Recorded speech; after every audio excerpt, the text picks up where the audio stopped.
I will never forget that day. The sun felt like was punishing me personally, like I had offended it. The air was thick, the kind of thick that weighs on your lungs and presses against your skin until you feel like you are wearing a second layer of sweat. It was only 8:15 a.m., but I was already drenched.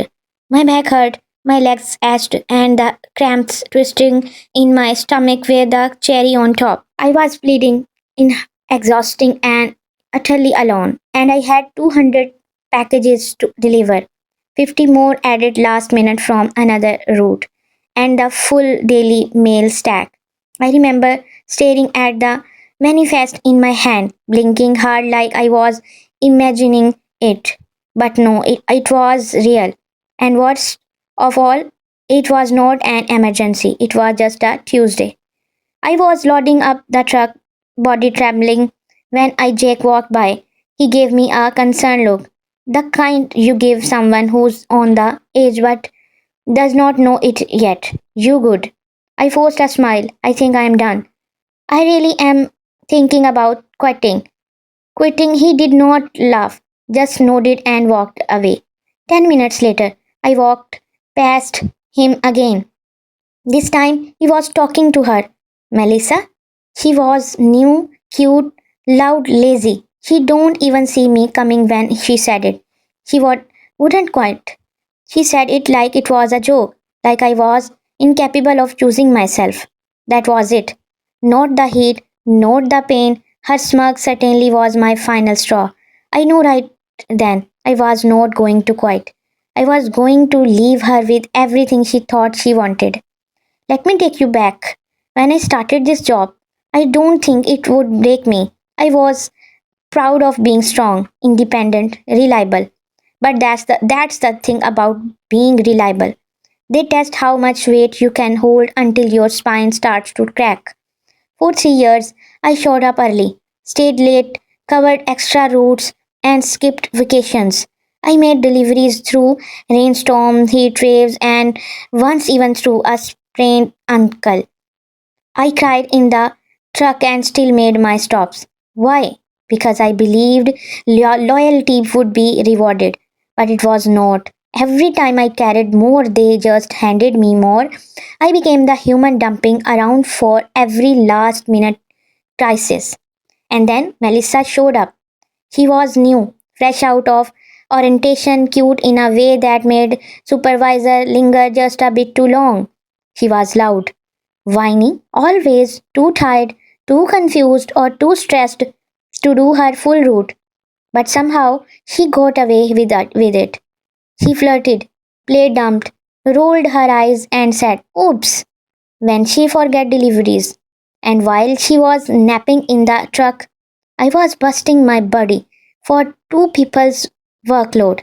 When I asked for help, "Sorry, we are all stretched." When she asked, "Oh, sure, we will send someone." Over time, I became invisible. I was the mule they kept whipping because I kept walking. Until Tuesday, until she said she would not quit. She said it is confidently I was predictable, like I did always be the fool. Back to the day. I stood frozen, holding a bin of small packages. I could hear her laugh echoing off the walls of the sorting by, and in that moment, something inside me unlatched. I walked, no floated back to truck. I looked at the boxes I had carefully packed. I saw my sweet smeared across the walls, the frozen bottles melting into puddle on the floor, and I started unloading. One box at a time, neat, precious, calm. Each delivery I removed felt like a burden I was untying from my soul. When I was done, I hung the truck keys back where they belonged, no announcement, no drama. And then I walked out. Not a single person tried to stop me. And as the heavy door clicked shut behind me, I smiled. She would not quit. Watch me. Here's what happened after I left. Warehouse gossip travels faster than express mail. Dispatch had no idea I was gone until the first missed delivery alert. By then it was too late.